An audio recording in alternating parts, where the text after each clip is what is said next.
ሰይጣን ይህንን መልእክት እንድትሰሙት ፈጽሞ አይፈልግም። አዎ፣ ጠላት ዲያብሎስ እውነትን አውቃችሁ ነፃ እንድትወጡ ስለማይሻ ጆሮአችሁን ሊደፍን ይሞክራል። ዛሬ ግን በዚህ ቪዲዮ እውነቱን እንነጋገራለን። በዚህ ምድር ያለ ሰው ሁሉ ወደደም ጠላ በጦርነት ውስጥ ነው የሚጓዘው። ይህ ጦርነት የምድራዊ ወታደሮች ወይም የፖለቲካ ጦርነት አይደለም። ይህ ጦርነት የነፍስ ጦርነት ነው። በቤተሰብህ፣ በአእምሮህ፣ በወደፊት ተስፋህና በነፍስህ ላይ የታወጀ የማይታይ ከባድ ጦርነት አለብህ። ይህንን እውነት ብትቀበለውም ባትቀበለውም፣ ብታውቀውም ባታውቀው ጠላትህ ውጊያውን ከጀመረ ሰናብቷል። ጥያቄው ግን ይህ ነው፤ አንተ መልሰህ እየተዋጋህ ነው ወይስ እጅ ሰጥተህ ተቀምጠሃል? ብዙ ክርስቲያኖች በጦር ሜዳ መካከል ቆመው ነገር ግን በእረፍት ላይ እንዳለ ሰው ዘና ብለው ይኖራሉ። የምትሰማው ድብርት፣ የምትታገለው ፈተና፣ ያንተን ሰላም የሚነሳው ፍርሃትና ጭንቀት ዝም ብሎ የተፈጠረ ስሜት ወይም የሕይወት አጋጣሚ ይመስልሃል? ተሳስተሃል። እነዚህ ከሲኦል የተተኮሱ ዕጣ ፈንታህን ለማበላሸት እና ዓላማህን ለማጥፋት የጠላት ፍላጻዎች ናቸው። ግን ደግሞ ታላቅ የምሥራችም አለ። እግዚአብሔር በዚህ ጦርነት ውስጥ ብቻህን እንድትሆን አልተወህም። ባዶ እጅህን ወደ ጦር ሜዳ አላከህም። እግዚአብሔር ዓለምን የሚያንቀጠቅጡ፣ ምሽግን የሚያፈርሱ፣ የጨለማን ኃይል የሚያረዱ 7 አስፈሪ መንፈሳዊ የጦር ዕቃዎችን በእጅህ አስታጥቆሃል። ዛሬ እነዚህን የጦር ዕቃዎች አንድ በአንድ እንመለከታለን። እነዚህን የጦር ዕቃዎች በመጠቀም ከጀመርክ ሲኦል አንተን መቋቋም አይችልም። አንደኛ፣ የእግዚአብሔር ቃል፣ የማይጣጠፍ ሰይፍ። የመጀመሪያውና እጅግ ወሳኙ እግዚአብሔር በእጅ ያስቀመጠው መሳሪያ ቃሉ ነው። ቃሉ ሲባል ዝም ብሎ በስልክ ላይ የምታነበው ጥቅስ ወይም ለወበት የምታለጥፈው ጽሑፍ አይደለም። እየነገርኩ ያለሁት ስለ መንፈስ ሰይፍ ነው። ቅዱስ ጳውሎስ በዕብራውያን 4 ላይ እንደነገረን የእግዚአብሔር ቃል ሕያው ነውና የሚሠራም ሁለትም አፍ ካለው ሰይፍ ሁሉ የተሳለ ነው ይላል። ይህ ምሳሌያዊ አነጋገር አይደለም፣ መንፈሳዊ እውነታ ነው። የእግዚአብሔር ቃል እውነት ብቻ አይደለም፣ የሚወጋ የሚቆርጥና የሚለያ የጦር መሳሪያ ነው። ይህንን ቃል ስታነበው፣ ስታምነው እና በአፍህ ስትመሰክረው የጨለማ ኃይላት ወደ ኋላ ያፈገፍጋሉ። እስቲ ራስህን ጠይቅ። ጠላት በአእምሮህ ውስጥ የውሸት ሐሳብ ሲዘራብህ በምን ትከላከላለህ? በስሜት፣ በምክንያት ወይስ በዝምታ?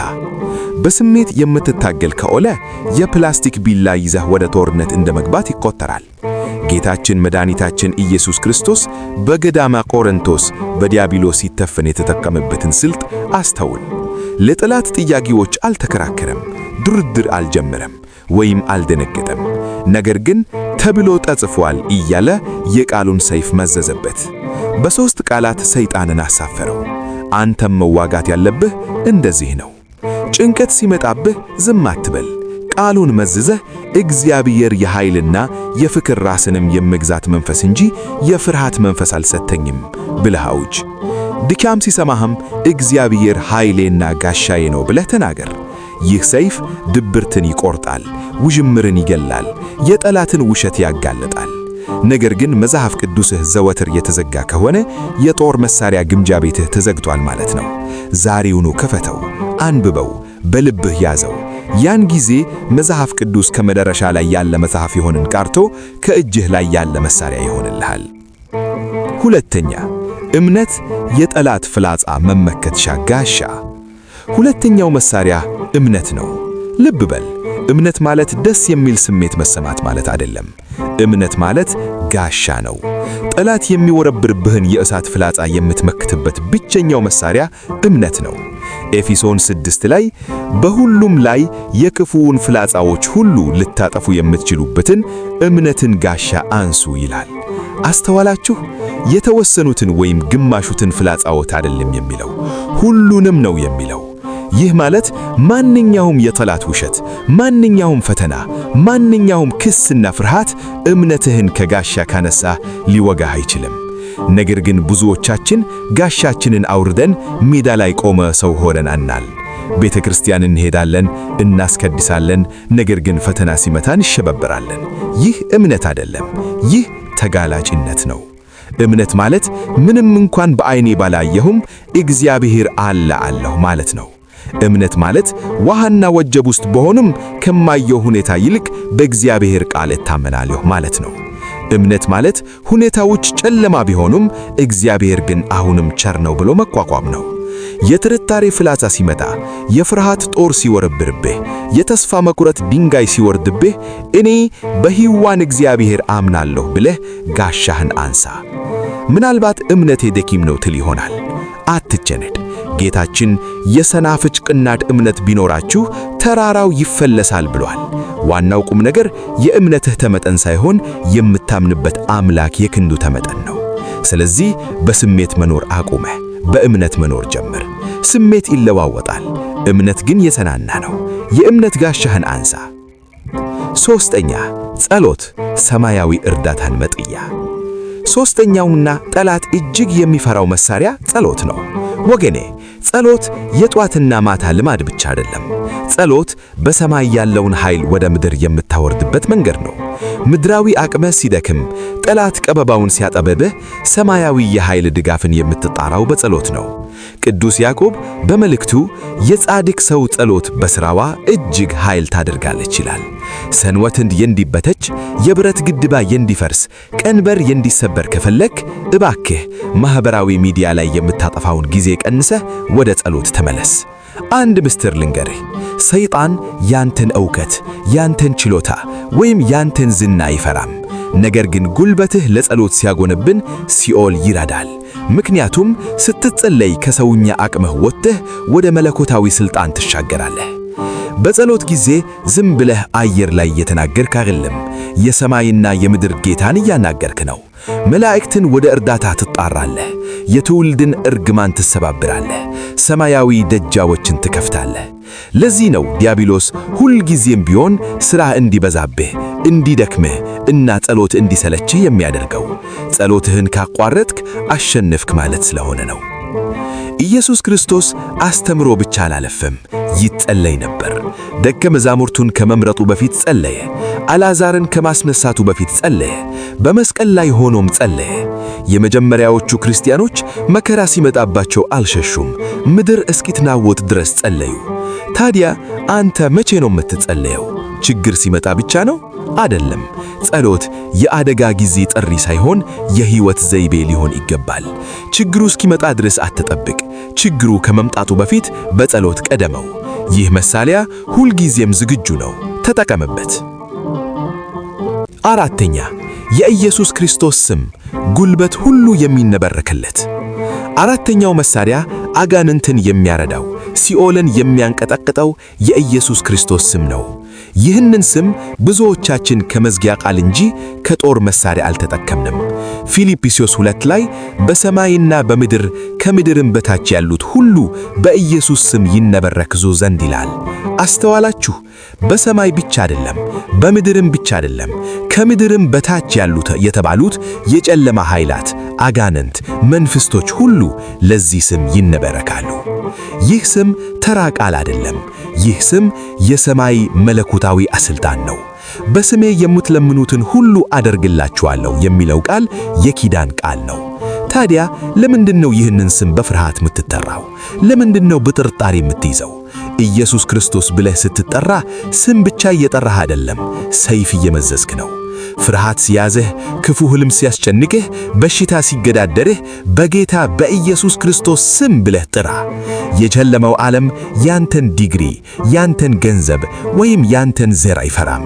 ነገር ግን በኢየሱስ ክርስቶስ ደም የታተመ አማኝ ሥልጣን እንዳለው ተረድቶ ይህንን ስም ሲጠራ አጋንንት ይሸሻሉ። ይህንን ስም ከአንደበትህ አትለየው፣ ሥልጣን ተሰጥቶሃልና ተጠቀምበት። አምስተኛ የክርስቶስ ደም፣ ድል የተደረገበት ማረጋገጫ። አምስተኛው መሳሪያ ከሁሉ በላይ ዋጋ የተከፈለበትና ዘላለማዊ የሆነው የኢየሱስ ክርስቶስ ደም ነው። በራእይ 12 ላይ እነርሱም ከበጉ ደም የተነሳ ድል ነሱት ይላል። ድል የነሱት በጉልበታቸው አይደለም፣ በሥራቸው አይደለም፣ ከበጉ ደም የተነሳ ነው። ክርስቶስ በቀራንዮ መስቀል ላይ ደሙን ሲያፈስ ኃጢአትህን ብቻ አይደለም ያጠበው፣ የሰይጣንን የክስ ወረቀት ቀደደው። ደሙ የነጻነትህ ማረጋገጫ ነው። ደሙ ጠላት ሊጠይቅብህ የማይችልበት ሕጋዊ የክፍያ ደረሰኝ ነው። ሰይጣን መጥቶ ያለፈ ታሪክህን እያነሳ ሲክስህ፣ አንተ እኮ ኃጢአተኛ ነህ፣ አንተ አትረባም ሲልህ መከራከር አያስፈልግህም። የክርስቶስን ደም ጥቀስለት። እኔ በክርስቶስ ደም ተዋጅቻለሁ፣ ዕዳዬ ተከፍሏል፣ የቀድሞ ማንነቴ ሞቷል ብለህ መስክር። ሥጋውና ደሙ ለዘላለም ሕይወትም አትሞሃል። በኦሪት ዘመን እስራኤላውያን የደም ምልክት በበራቸው ላይ ሲያደርጉ አጥፊው መልአክ አለፋቸው። ዛሬ ደግሞ የሕያው የእግዚአብሔር ልጅ ደም አለህልህ። ይህንን ደም በቤተሰብህ፣ በልጆችህ፣ በኑሮህና በወደፊት ሕይወትህ ላይ በእምነት አግባው። የክርስቶስ ደም ባለበት ስፍራ አጋንንት መቆም አይችሉም። ስለዚህ በጸጸትና በውርደት መኖር አቁም። ደሙ ቀድሞ ነፃ አውጥቷል። ድልህን አውጅ። ስድስተኛ መታዘዝ፣ ጠላት የማያየው ድብቅ መሳሪያ። ስድስተኛው መሳሪያ ብዙዎች የሚዘነጉት ነገር ግን እጅግ አደገኛው መሳሪያ መታዘዝ ነው። ዲያብሎስን ግራ ማጋባት ትፈልጋለህ? ለእግዚአብሔር ታዘዝ። በጩኸት ብቻ አይደለም፣ በስሜት ብቻ አይደለም፣ በፍጹም መታዘዝ አምላክህን ተከተል። ቅዱስ ጳውሎስ መታዘዛችሁ ሲፈጸም አለመታዘዝን ሁሉ ልንበቀል ተዘጋጅተናል፣ ሁለተኛ ቆሮንቶስ 10 ይላል። ይህ ምን ማለት መሰለህ? ያንተ ለእግዚአብሔር መታዘዝ መለኮታዊ ሥልጣንን ያንቀሳቅሳል። ብዙ ሰዎች ኃይል ይፈልጋሉ፣ ድል ይፈልጋሉ፣ ነገር ግን ለእግዚአብሔር ሕግ መግዛት አይፈልጉም። ከጨለማው ዓለም ጋር እየተባበርክ ጨለማውን ልትዋጋ አትችልም። እግዚአብሔር ዓመፅን አይባርክም። እግዚአብሔር የሚባርከው መታዘዝን ነው። በስውር ለእግዚአብሔር ስትታዘዝ በግልጽ ጠላት ይዋረድልሃል። ይቅር በል ሲልህ ይቅር ማለትህ ለጽድቅ ብቻ እንዳይመስልህ፣ ያ የመንፈሳዊ ውጊያ አካል ነው። ስጥ ሲልህ መስጠትህ የገንዘብ ጉዳይ ብቻ አይደለም፣ የስስት መንፈስን መስበርህ ነው። ጾም ሲልህ መጾምህ ረሃብ አይደለም፣ ሥጋን ማድከምና መንፈስን ማበረታታት ነው። ከፊል መታዘዝ አለመታዘዝ ነው። ዘግይቶ መታዘዝም ዓመፅ ነው።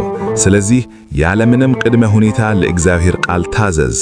ያን ጊዜ አንተ ሳትሆን እግዚአብሔር ስላንተ ይዋጋልሃል። ሰባተኛ ምስጋና፣ ምድርን የሚያናውጥ ጉልበት። ሰባተኛውና የመጨረሻው መሳሪያ ምድርን የሚያናውጥ ምስጋና ወይም መሐሌት ነው።